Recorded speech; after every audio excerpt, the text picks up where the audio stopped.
हे दोस्तों, आज हम बात कर रहे हैं एक ऐसे शख्स की, एक ऐसे सोलफुल इंसान की जो सिर्फ एक स्कॉलर या पोएट नहीं था। वो एक रूहानी जर्नी था।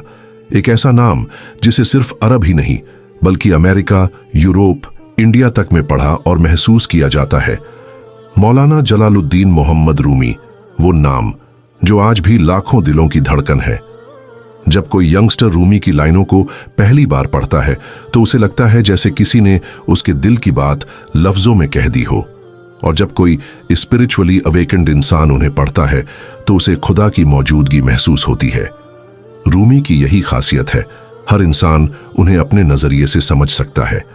किसी के लिए वो लव पोएट हैं, किसी के लिए सूफी संत और किसी के लिए डीप फिलोसोफर।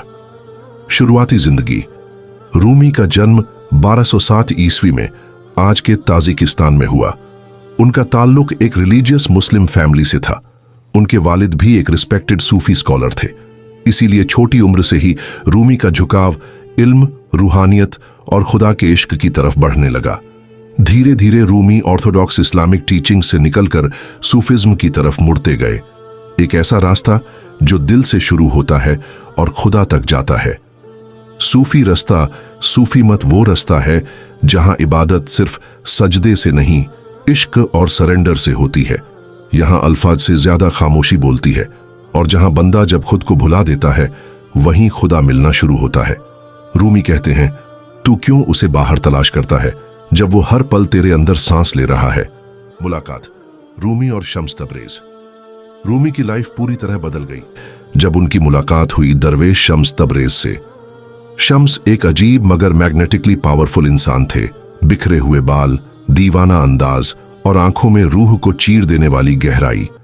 रूमी उस वक्त किताबों में डूबे हुए थे। शम्स ने पूछा, क्या कर रहे हो? रूमी ने जवाब दिया, तुम नहीं समझोगे।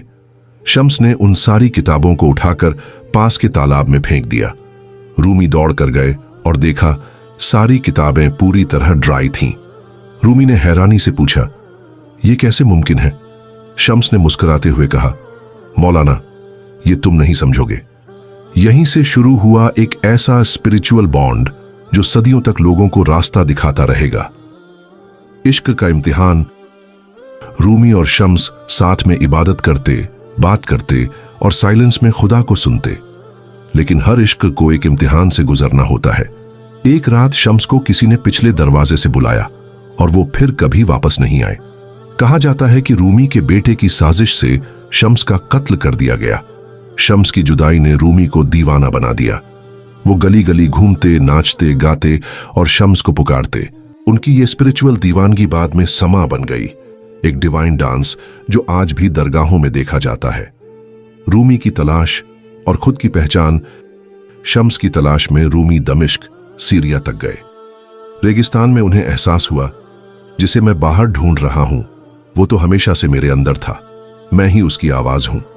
यही एक सूफी की अल्टीमेट रियलाइजेशन होती है, खुद को जानो तो खुदा को पालोगे। रूमी का कलाम। रूमी ने फिर दुनिया को अपना मैसेज देना शुरू किया। कागज पे अल्फाज नहीं बल्कि इश्क का नूर उतारने लगे। उनकी मशहूर किताबें हैं मसनवी दीवाने, शम्स तबरेज, फीही माँ। फीही इन राइटिंग्स में कहीं खुदा से शिकायत है, कहीं उससे मोहब्बत की पुकार और कहीं टोटल सरेंडर की सीख। एक आखिरी किस्सा। रूमी और मोहब्बत कहा जाता है। रूमी को एक लड़की से इश्क हुआ। वो रोज उसके दरवाजे पर जाकर दस्तक देते। अंदर से आवाज आती, कौन है? रूमी जवाब देते, मैं रूमी। दरवाजा नहीं खुलता। वो महीनों कोशिश करते रहे, फिर मायूस होकर पहाड़ों में चले गए। कई महीनों बाद लौटे, मगर अब वो पूरी तरह बदल चुके थे। एक बार फिर दरवाजा खटखटाया। आवाज आई, कौन है?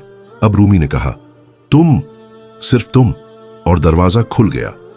यह दरवाजा ईश्वर का भी हो सकता है।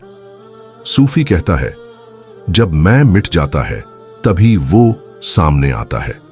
रूमी का पैगाम। रूमी कहते हैं, जैसे ही मैंने अपनी पहली मोहब्बत की कहानी सुनी, मैंने तुम्हें ढूंढना शुरू कर दिया। ना जाने कितनी बेखबरी थी उस तलाश में। मोहब्बत को खोजा नहीं जाता, वो तो पहले से तुम्हारे अंदर होता है। दोस्तों, अगर रूमी की ये रूहानी कहानी आपके दिल को छू गई हो तो इसे अपने दोस्तों के साथ जरूर शेयर करें। अब हम आपसे जानना चाहते हैं, नेक्स्ट बायोग्राफी किस शख्सियत की सुनना पसंद करेंगे आप?